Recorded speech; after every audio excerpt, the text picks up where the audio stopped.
Alright, welcome back. Alright, it's a short video, a lot of information in it. Now, this is official, it's documented, and this is what the collective has pulled together for this time to release. And it's coming out, so I'm going to play it for you. Like I said, if you're interested, take what you want from it, leave the rest. If you're not into it, don't let the cursor hit you in the rear end on the way out.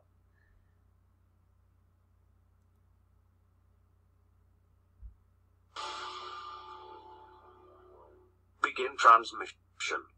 This is a message from the anonymous charity, now known as George. Today's broadcast date is July 26, 2019. This broadcast and the ones to follow in this series are add-ons to our previous upload on the Book of Enoch. This series, the Book of Enoch, and our series Bloodlines are all linked together. Over the coming weeks we will tie them together for you and share with you what these so-called elites have known all along. Let's begin. As mentioned in the last broadcast, we have traced the biblical references to giant races and individuals in the Old Testament. These next broadcasts endeavors to investigate further information on all of this, by looking at the fragmentary remains of the script on the giants in the Aramaic, about 300 BC, and Malachian, about 250 AD, versions. Please take note, if you are reading these subtitles, the square brackets, or as we know them as, the kill box, indicate my presumed connecting material. Round, normal brackets indicate my comments. We now continue on from episode 1. Maway mounted up in the air as if upon strong winds, using his hands like eagle's wings. He left behind the inhabited world and passed over the great desert of desolation. Enoch saw him and hailed him. Maway told Enoch of his mission and said to him that he would speak with him. Flying here and there, Enoch came a second time to Maway, after he, Enoch, had warned Maway about flying too near the sun. Maway spoke to Enoch and said that the giants and all the monsters of the earth await his words. If the fall of the giants, wicked angels, has been carried out by divine providence from their days of heavenly glory, can you at least assure us that the number of our days spent doing harm will be added to our lives? We wish to know the meaning of the 200 trees that came down from heaven. Enoch, having received Maway's request, tried to intercede with God but unavailingly. Accordingly, he presented Maway with a tablet which was full of foreboding about the coming judgment, but which offered some hope for the future via repentance. The scribe, Enoch, gave Maway a copy of another tablet, not the one doused in water, that bore his, Enoch's, own handwriting. The writing on the tablet said, "In the name of the great and holy God, this message is sent to Shemi-Hazar and all his companions. Let it be known to you, the giants and monsters, that you will not escape judgment for all the things that you have done, and that your wives, their sons, and the wives of their sons, will not escape, and that by your licentiousness on the earth, there has been visited upon you a heavenly judgment. The land is crying out and complaining about you and the deeds of your children and about the harm you have done to it, until the heavenly angel Raphael, behold, destruction is coming by a great flood which will destroy all living things, whatever is in the deserts and the seas." The meaning of the dreams matter is by way of a judgment for all your evil. But if you now loosen the bonds binding you to evil and pray for forgiveness, you may be saved. Raphael, an angel sent by God to fight against evil and especially Azazel, Enoch it appears also saw a vision at some point. He said the following: "A great fear seized me and I fell on my face. I heard his voice." Whose? The angels. The text continues, "He, Enoch, dwelt among human beings but he did not learn from or rely on them." It seems possible Enoch is talking about the occasion when an angel came down to earth to summon him to heaven. Here ends the fragmentary Book of Giants, Dead Sea Scrolls version. It would be instructive here to look at relevant passages from the Book of Enoch 1, especially the section on the Watchers where we are told of the corrupting influence of the fallen angels, giving humanity, especially female, forbidden and arcane knowledge. Many of the women were made pregnant by the, evidently polymorphous, angels. The story of the giants is easier to follow in the Book of Enoch than in the very fragmented DSS version. Obviously much is lost of the latter version, beginning and end as well as throughout the narrative. According to the Book of Enoch, in the Watchers section, Enoch explains that the 200 trees represent the 200 Watchers, the angels who betrayed their trust, and that the felling of their trunks signifies their coming destruction by fire and flood. In another part of the book we are told that Maway in his flight narrowly escaped being burnt by the sun, by means of Enoch's warning. The three names remaining on the tablet in the first dream reported symbolize the destruction of all creatures except Noah and his two sons, as mentioned. Manichaean version of Book of Giants, largely similar to the DSS version, as to be expected, but with several differing details. This Manichaean version is even more fragmentary than the DSS text, and the fragments are in several languages, Middle Persian, Coptic being some of them. Below I give a summary, reconstruction of the fragments to try to form a coherent narrative. The version begins with the descent of the wicked angels to earth, because of their lust for mortal women. The angels taught forbidden secrets to the women and men, which led eventually to the spread of wickedness upon the earth. They subjugate and murder many people. Shemi-Hazza begets two giant sons, Oya and Ea. Other giants are engendered by other fallen angels, demons, who bring ruin to all things earthly. Humankind pleads for help. The giants quarrel among themselves. Oya has a dream about a tablet thrown into water, that when it emerged carried three signs indicating coming destruction. Dreams of a garden containing some 200 trees. Ea tells of a dream he had, in which he saw people lamenting, giant Maway flying along seeking Enoch.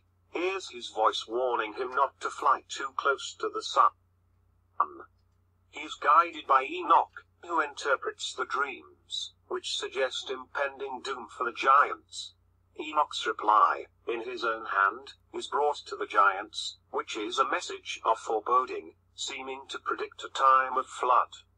Maway goes again to Enoch, living in a sort of earthly paradise, to tell him everything, and then Oya has a dream in which he ascends to heaven and sees the water of the earth consumed with fire. Oya, Shemi-Hazza and Maway have a conversation and seem to refer to weapons. Oya and Maway fall out and fight.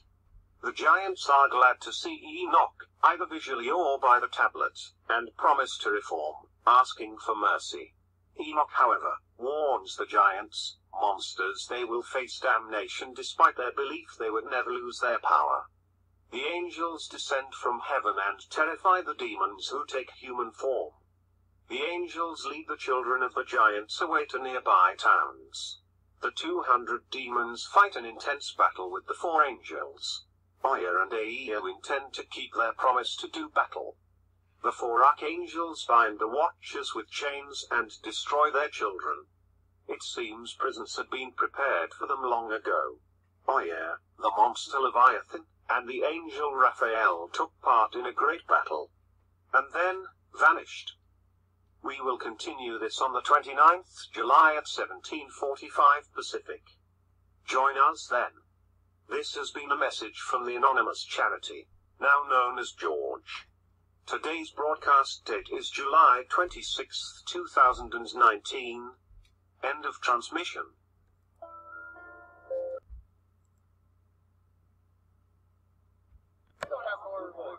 Yeah, Mason Bible. Totally demonic. Well, for Masonic use, so they've got alternate definitions of words. But what really shocked me the first time I picked this up, sun god, Ra,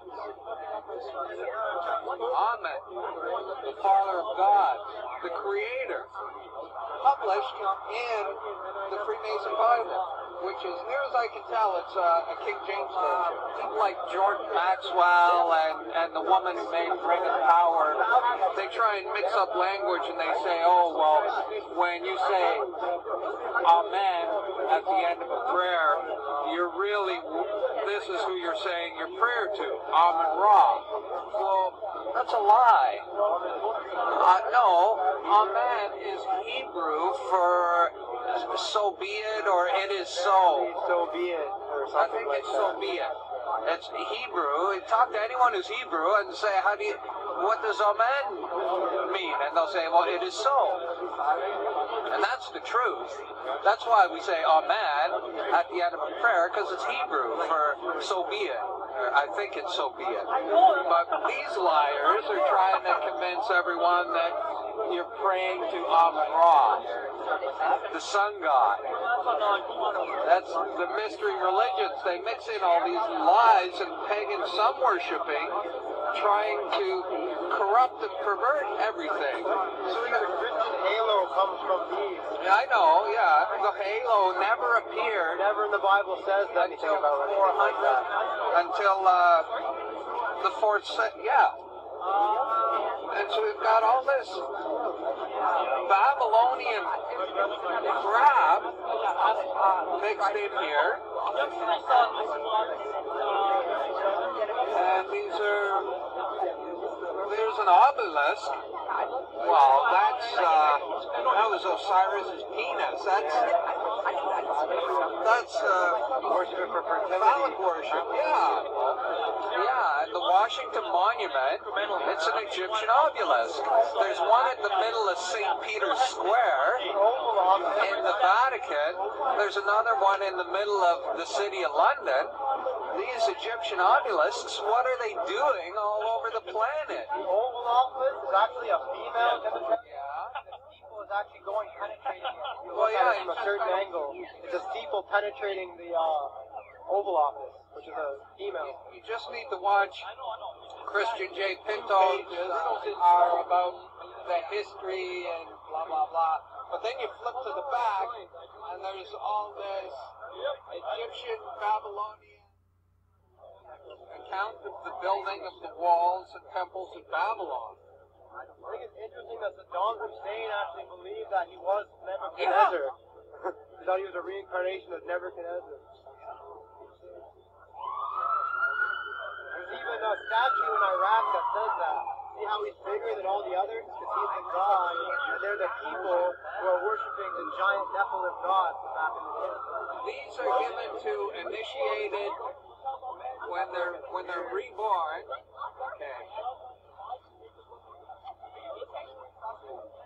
Now this belonged to Brother Edward Black. Was initiated November 10th, 36. He passed and then was raised. And when you're raised, you're reborn. That was 1936. This guy was initiated. And then these are all the lodge numbers of visiting brethren and friends. Lodge number 231, 669, and the names. The names of the lodges and the numbers of the lodges. This is the guy who raised them, fellow candidates. I guess that's witnesses, I don't know. But these are supposed to be returned upon death.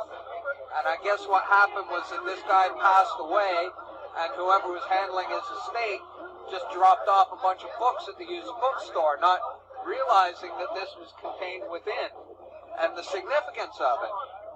So I'm not supposed to have this.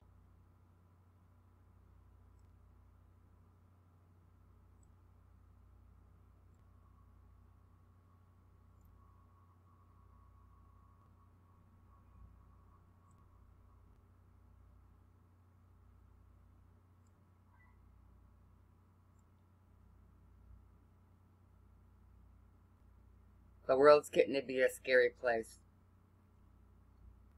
The children have been suffering for a very long time. We all need to wake up. If we're sleeping, we cannot help save them.